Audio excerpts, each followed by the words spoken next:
an act of kindness that changed everything. At 42 years old, Margaret Allen had long since stopped dreaming of a better life. Working the early morning shifts at a bustling diner in the city's heart, she had grown accustomed to the monotony of her days. The constant demands of her job, her daughter's mounting college expenses, and her aging father's medical bills weighed heavily on her shoulders. Every wrinkle on her face seemed a silent testament to years of sacrifice and unfulfilled aspirations. But Margaret wasn't one to complain. She was a fighter, even if her battles were fought quietly, behind the counter of a place that barely acknowledged her presence. She wore her diner uniform like armor, and her tired but genuine smile became her way of coping. She believed in doing the right thing even at a cost. One morning, as the diner buzzed with the usual clatter of plates and murmured conversations, an event that would unknowingly set her life on a completely unexpected path occurred. A frail older man entered, his face etched with both humility and hunger. When Margaret discovered he couldn't afford a meal, she didn't hesitate to pay out of her pocket. It was a simple act of compassion, one she thought no one noticed. But someone did. What followed was a whirlwind of events. A confrontation with the diner's new manager, a heartbreaking dismissal, and an unlikely twist of fate that would challenge everything Margaret believed about herself, her values, and her ability to lead. What started as a small gesture of kindness spiraled into a journey of resilience, redemption, and a life-altering opportunity to change not just her circumstances, but the lives of countless others. Margaret's story shows how even minor actions can ripple outward, creating waves of change in ways we never expected. What would you do when faced with impossible choices? How far would you go to stand by your principles, even if it meant losing everything? You don't want to miss the story about strength, hope, and the courage to do what's right. Join us as we unfold the incredible journey of Margaret Allen, a middle-aged woman who proves that it's never too late to rewrite your story. If stories of resilience and kindness inspire you, subscribe to our channel and stay tuned for the next chapter of this heartwarming tale. Your support helps us bring more incredible stories like Margaret's to life. The morning rush was in full swing at the diner, with orders flying in and Margaret weaving through the crowd like clockwork. Despite her exhaustion, she managed a tired but sincere smile for every customer. Her mind, however, wasn't entirely in the room. She couldn't stop worrying about her 19-year-old daughter, Sophia, who was in her first year of college. Tuition bills were piling up faster than Margaret could count, and with her father's health declining, every paycheck felt like it slipped through her fingers before she could even breathe. "Order up for table 7, the cook shouted over the noise. Margaret quickly grabbed the tray and delivered it to a young family, her heart softening at the sight of a toddler giggling over a milkshake. She allowed herself to imagine simpler times when Sophia was that small and their lives felt manageable. As she returned to the counter, Margaret noticed an older man shuffling through the diner door. He looked out of place among the bustling crowd, with his threadbare jacket and trembling hands clutching a cane. His eyes darted to the menu board, his brow furrowed in confusion.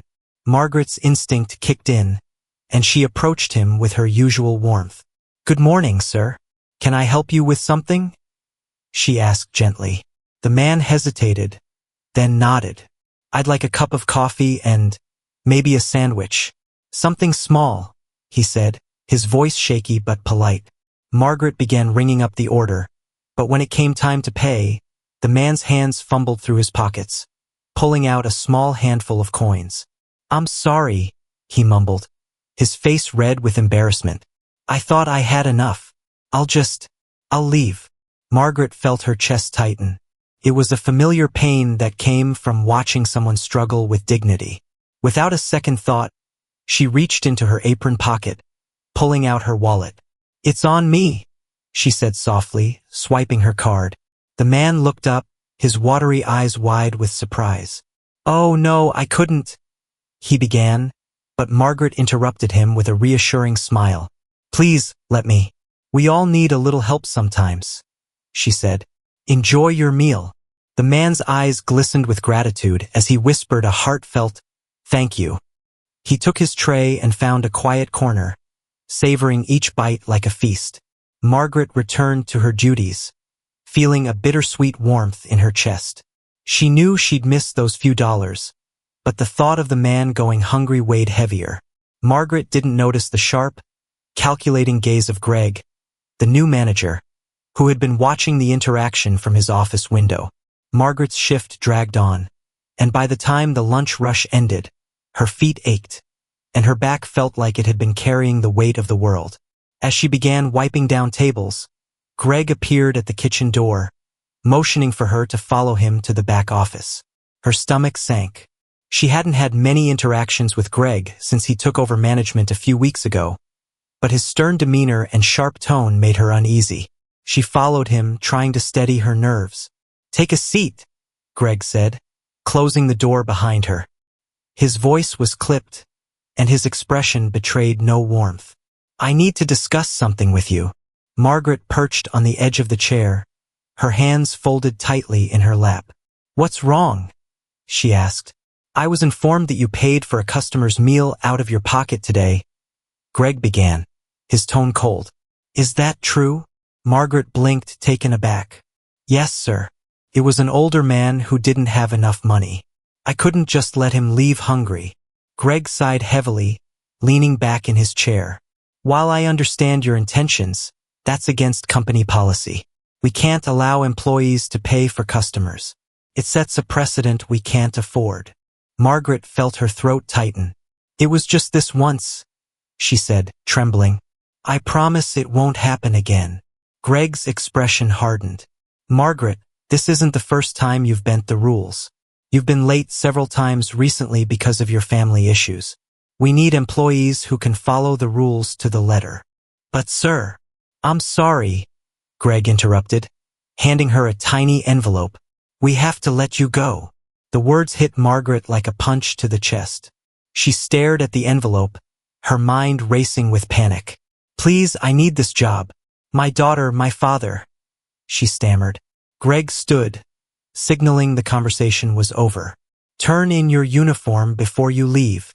Tears blurred Margaret's vision as she gathered her belongings from the locker room. Her co-workers avoided her gaze, their faces a mix of pity and discomfort. She removed her apron with trembling hands, folded it neatly, and placed it on the counter. As she stepped out into the crisp afternoon air, the weight of reality hit her. How would she pay the bills now? How would she keep Sophia in school or cover her father's medications? The questions swirled in her mind as she wandered to the bus stop, her legs heavy with despair. 2 weeks passed, and Margaret's world seemed to shrink. She spent her days poring over job listings, sending applications, and fighting the fear that she wouldn't find work in time to keep her family afloat. Every rejection felt like another brick added to the crushing weight on her shoulders. One afternoon, the phone rang as she sat at the small kitchen table surrounded by unopened bills and empty coffee cups. She answered hesitantly, her heart racing with hope and dread. "Hello, is this Margaret Allen?" A deep, polite voice asked. "Yes, this is she," Margaret replied cautiously. "I'm William Harris, and I'd like to meet with you regarding an important matter. Would you be available this afternoon?" Margaret's breath caught. The name sounded vaguely familiar. "May I ask what this is about?" she asked. "I'd prefer to discuss it in person," William said. "Would the corner cafe at 3 p.m. work for you?" Margaret glanced at the clock. It was 1:30 p.m. "Yes, I can be there," she said, curiosity outweighing her apprehension. At 3 p.m. sharp, Margaret entered the cozy cafe, scanning the room until her eyes landed on a sharply dressed older man seated near the window.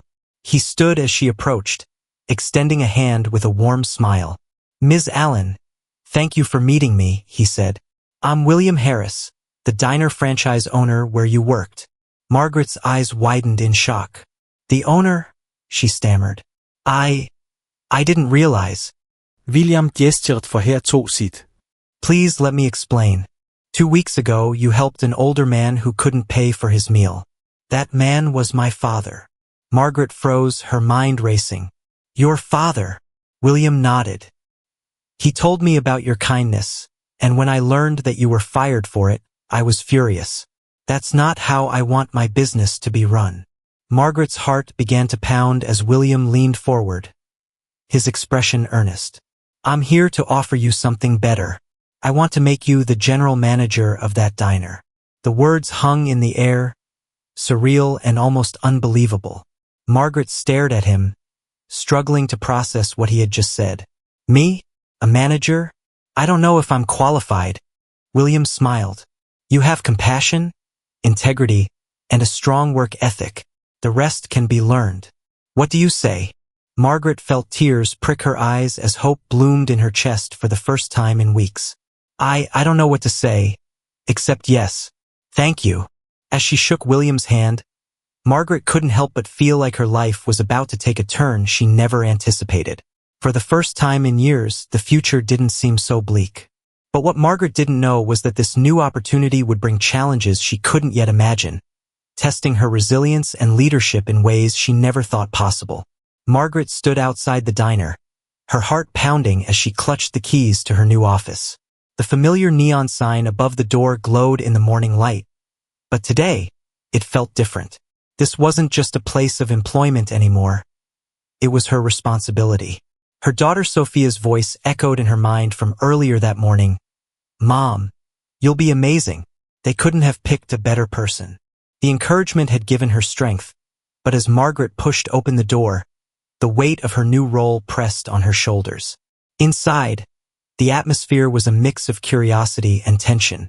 Her former co-workers, now her team, watched her with a blend of skepticism and quiet hope. Margaret offered a warm smile, trying to exude confidence she wasn't entirely sure she felt.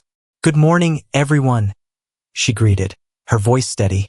"I know this is a big change, and I'm here to work with all of you to make this place the best it can be, for us and our customers."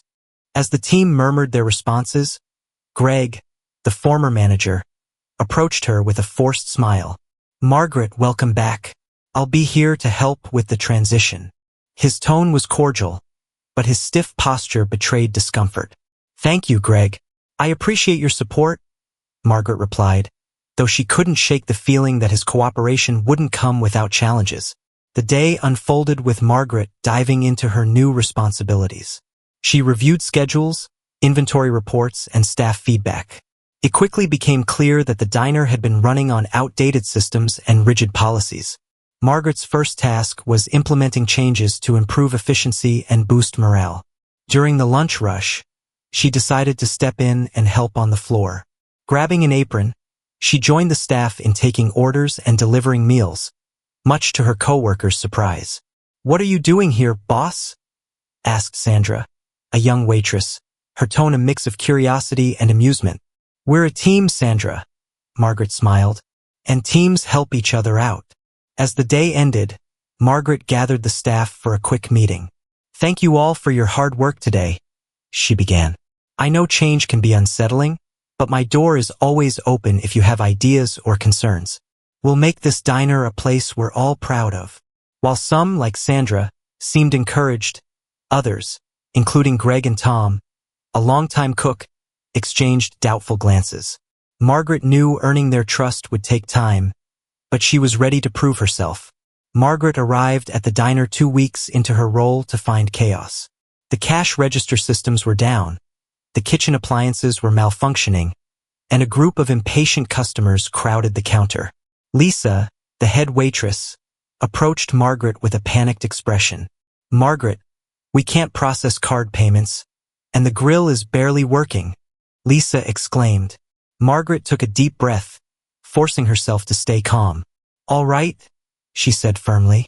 Lisa explained the situation to the customers and offered them discount coupons for their next visit. "Ethan, the dishwasher, please run to the supply closet and grab the portable card reader. Greg, call the technician immediately." As Margaret coordinated the team, she noticed Greg lingering near the office with a satisfied smirk. Her gut told her something was off, but there was no time to dwell on it. The systems were partially restored by midday, and the kitchen ran again. The health inspector arrived unannounced during the chaos and approached Margaret with a clipboard. "I must say," he began, "despite the technical issues, your team handled this remarkably well. Your hygiene protocols are excellent. Margaret smiled, relief washing over her. Thank you. We aim to maintain the highest standards. However, her sense of accomplishment could have been more lived. Later that evening, she overheard Greg on the phone in the break room. His low voice carried a conspiratorial tone. No, it didn't work. She handled it too well, he said. Margaret's chest tightened. Was Greg trying to sabotage her? She resolved to confront him, but for now, she needed to focus on the diner's immediate needs. The following week, Margaret received an unexpected visit from Detective Ethan Ramirez, a sharp-eyed investigator in a tailored suit. Ms. Allen, I need to speak with you about financial irregularities involving this diner, he said, his tone professional but firm. Margaret's stomach dropped. Irregularities? Detective, there must be some mistake. Ethan shook his head. I'm afraid not. Our records show fund diversion and tax evasion over the past year. As the current manager, we'll need your cooperation. Margaret's thoughts raced. Of course, I'll do whatever I can to help, she said. But I only just took over. I've reviewed the records, and nothing seemed out of place. Sometimes these things are well hidden, Ethan replied. I'll need access to all financial documents.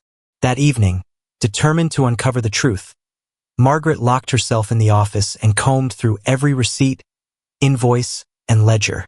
After hours of searching, she found something chilling. A second set of books hidden in a folder marked miscellaneous. The discrepancies were subtle but undeniable. Margaret sat back in her chair, her hands trembling. Who could have done this? Was Greg involved? Her mind flashed back to his cryptic phone call. She decided to confront him directly. The following day, she called Greg into the office. Greg, I need to ask you something, and I want the truth, she began, her voice steady despite her nerves. Do you know anything about these irregularities? Greg shifted uncomfortably. I don't know what you're talking about, he said, avoiding her gaze. Don't lie to me, Greg, Margaret pressed. I overheard your phone call the other night. Greg's face paled, and for a moment, he looked like he might confess. But before he could respond, Lisa burst into the office. Margaret, there's someone here to see you. He says it's urgent. Margaret sighed. We'll finish this later, she told Greg, giving him a pointed look before leaving the office. In the dining room, she was surprised to see William Harris, the franchise owner. His expression was grave. Margaret, we need to talk, he said. Margaret sat across from William Harris in her small, cluttered office, her heart pounding in anticipation. His usually composed demeanor was replaced with visible unease, and she knew whatever he was about to say wouldn't be easy to hear. Margaret, he began, his voice low, I owe you an explanation. The financial irregularities Detective Ramirez mentioned didn't begin under your leadership. They go back years, long before you were even hired. Margaret stared at him, her mind reeling. Years? How is that possible? I've reviewed the books, and everything seemed fine. That's because someone deliberately hid the discrepancies, William admitted, rubbing his temples. The former financial manager and a few complicit employees manipulated the records to siphon money. When I discovered it, I hoped I could quietly fix the issue without raising suspicion. That's why I brought you in. I trusted you to turn the diner around without knowing the full extent of the problem.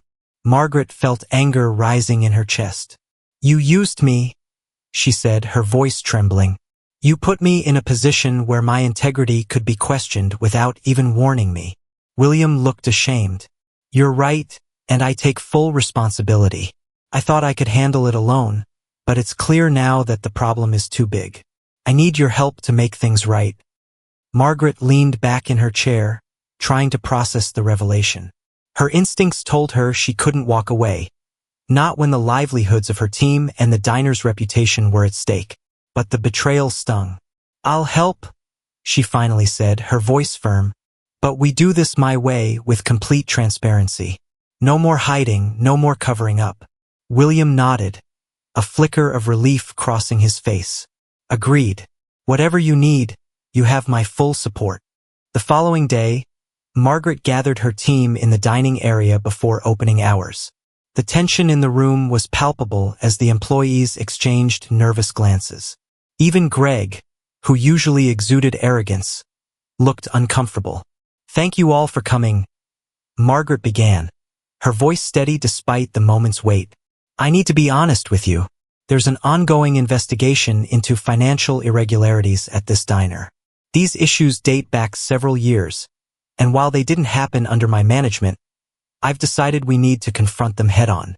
A murmur rippled through the room, some faces showing shock, others fear. Lisa, always the voice of reason, spoke up. "What does this mean for us? Are we in trouble?" Margaret met her gaze with determination. "I've already spoken to the authorities, and will cooperate fully. I aim to protect those who weren't involved while rebuilding trust with our community." Greg shifted in his seat, his discomfort evident. "And what about those involved?" he asked, his voice tight. Margaret's eyes locked onto his. "They'll have to face the consequences of their actions. If you know anything, now is the time to come forward." The room fell silent. After a tense pause, Lisa stood. "I trust you, Margaret," she said. "We've already seen how much you care about this place. If anyone can fix this, it's you." One by one, other employees began to nod, offering their support. Greg, however, remained silent, his expression unreadable. Over the next few weeks, Margaret worked tirelessly to implement changes. She introduced new financial oversight systems, ensuring no transaction went unchecked. She also launched an anonymous suggestion box, encouraging employees to voice concerns without fear of retaliation. However, the real challenge came when Margaret decided to address the community directly. At a press conference held outside the diner, she stood before a crowd of skeptical reporters and concerned locals. "We understand that trust has been broken," she said, her voice clear and unwavering. "But we're committed to rebuilding it. Starting today, this diner will operate with total transparency. We invite you to hold us accountable as we work to make this right." The initial response was mixed. Some praised her honesty, while others called for boycotts. Margaret knew it wouldn't be easy, but she remained steadfast in her commitment. The changes Margaret implemented began to take effect slowly but surely. Sales, which had plummeted after the press conference, started to recover as loyal customers returned. Community members who had once been critical began to notice the improvements, from cleaner facilities to friendlier service. Margaret's team also started to transform. Lisa became a natural leader, often stepping in to support her coworkers. After weeks of tension, even Greg approached Margaret one evening after the diner had closed. "Margaret," he began hesitantly, "I need to tell you something." She put down the clipboard she'd been reviewing, giving him her full attention. "Go on." Greg looked down at his hands, his usual bravado replaced with vulnerability. "I knew about the irregularities. The old financial manager roped me into it. I was scared to say no and ashamed of my actions." Margaret felt a mix of disappointment and compassion. "Thank you for telling me," she said after a long pause.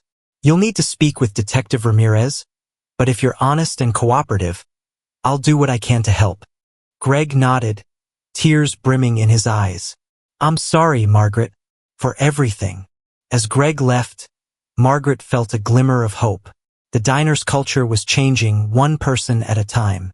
A month later, Margaret received an unexpected visit from a local journalist. "Ms. Allen," the reporter said, "your story has symbolized ethical leadership. We'd like to feature you in a piece about how businesses can rebuild after a crisis." Margaret hesitated. The idea of being in the spotlight made her uneasy, but she knew the story could inspire others to prioritize integrity over profit. The article leading with integrity, "How One Diner Rebuilt Trust," went viral, drawing attention from business owners nationwide. Calls and emails poured in, asking Margaret for advice on implementing ethical practices. Meanwhile, William Harris approached Margaret with a surprising proposal. "I want to launch a pilot program based on the changes you've made here," he said. "If it succeeds, we'll expand it nationwide. Would you be willing to lead it?" Margaret smiled, a sense of purpose swelling in her chest. "I'd be honored," she replied. 2 months into the diner's transformation, Margaret began to feel the effects of her relentless schedule. Long days and sleepless nights had become her norm as she balanced implementing William Harris's pilot program with managing the diner's daily operations. Yet, she knew the stakes were too high to let up now. The team was slowly but surely coming together. Lisa had stepped into a leadership role, training new employees with an enthusiasm that inspired others. Following his confession, even Greg had shown genuine efforts to redeem himself, often staying late to help with tasks outside his responsibilities. But as things began to stabilize, a new challenge emerged. One rainy afternoon, Margaret received a letter addressed to the diner. At first, it seemed like a routine mail, but as she read the contents, her heart sank. A lawsuit had been filed against the diner by one of the former employees implicated in the financial fraud. The claim accused Margaret of defamation and wrongful termination, threatening her reputation and the diner's fragile recovery. That evening, she met with William Harris to discuss the legal threat. "This could undo everything we've worked for," Margaret trembled. "If the public sees this as retaliation, we'll lose the trust we've built." William leaned back in his chair, his brow furrowed. "We'll fight this, Margaret.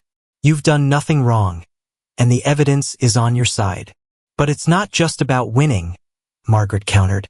"It's about how this will look to the community. We must show them that we're committed to fairness, even in the face of adversity." The lawsuit weighed heavily on Margaret, but it also strengthened her resolve. She spent weeks preparing for the court case, gathering evidence and statements from her team to prove the diner's commitment to transparency and justice. The courtroom was packed the day Margaret testified. Reporters lined the back rows, their cameras poised to capture every moment. As she took the stand, she felt the weight of her team's hopes and the community's trust pressing down on her shoulders. The plaintiff's lawyer painted Margaret as an overzealous manager who had overstepped her authority in firing the former employee. But when it was Margaret's turn to speak, she remained calm and composed. "I decided to terminate employees involved in the financial fraud, not out of malice but to protect the integrity of this diner and everyone who relies on it. Employees, customers, and the community," she said, her voice steady. "Transparency isn't just a policy for us. It's the foundation of everything we're trying to rebuild." Her testimony was backed by evidence of fraud and letters of support from employees and customers who had witnessed the positive changes under her leadership. When the verdict was finally announced, the judge ruled in favor of the diner, stating that Margaret's actions were justified and in line with the law. The room erupted in applause and hushed whispers as Margaret exhaled a breath she didn't realize she'd been holding. Outside the courthouse, a crowd of supporters had gathered, holding signs that read, "Integrity wins," and "Margaret for President." William Harris stood beside her, smiling for the first time in weeks. "You did it," he said, clapping her shoulder. "No," Margaret replied, looking at the crowd. "We did it." With the lawsuit behind her, Margaret returned to the diner and the pilot program. The lessons learned during the trial reinforced her belief that transparency and fairness were not just ideals but necessities. Margaret introduced new initiatives, such as employee financial literacy workshops and partnerships with local charities to support needy families. The diner became a hub for the community, hosting events like free meal nights for underprivileged children and senior citizens. One day, as Margaret reviewed the latest reports, Lisa entered the office with a wide grin. "Margaret, there's someone here to see you." Margaret left to find a man in a suit she didn't recognize. "Ms. Allen," he said, extending his hand. "I'm Michael Reed, the CEO of Harris Enterprises. I've been following your journey, and I must say, I'm impressed. The changes you've implemented here have become a model for ethical business practices across our franchise." Margaret shook his hand, a mix of pride and humility swelling in her chest. "Thank you, Mr. Reed, but it's been a team effort."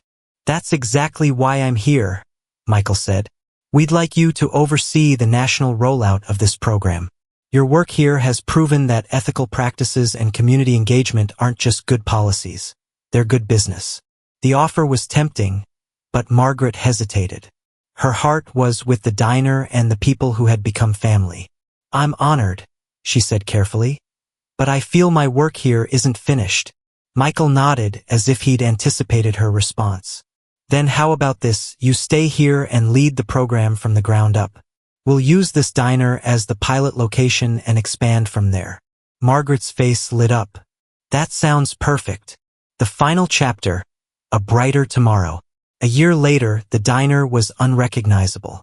What had once been a struggling business had become a beacon of hope and integrity. Employees were thriving, customers were loyal, and the community had rallied around Margaret's vision.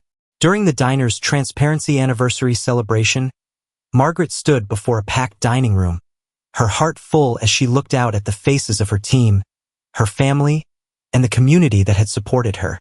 2 years ago, I lost my job for doing what I thought was right, she began. At the time, I thought it was the worst thing that could happen to me. But that loss led to an opportunity to rebuild. Not just a business, but trust, integrity, and hope. The crowd erupted in applause, and as the celebration continued, Margaret reflected on how far they had come. Sophia, now a college junior, approached her with a beaming smile. "Mom, you've inspired so many people. I'm so proud of you." Margaret hugged her daughter tightly, her eyes glistening. "It wasn't just me," she said. "It was all of us together." As the sun set, casting a golden glow over the diner, Margaret felt fulfilled. She had faced her fears, stood by her principles, and built something that would outlast her. A legacy of integrity and compassion. And in her heart, she knew the journey wasn't over. Each new day brought more opportunities to do good, to inspire others, and to prove that doing the right thing was always worth it.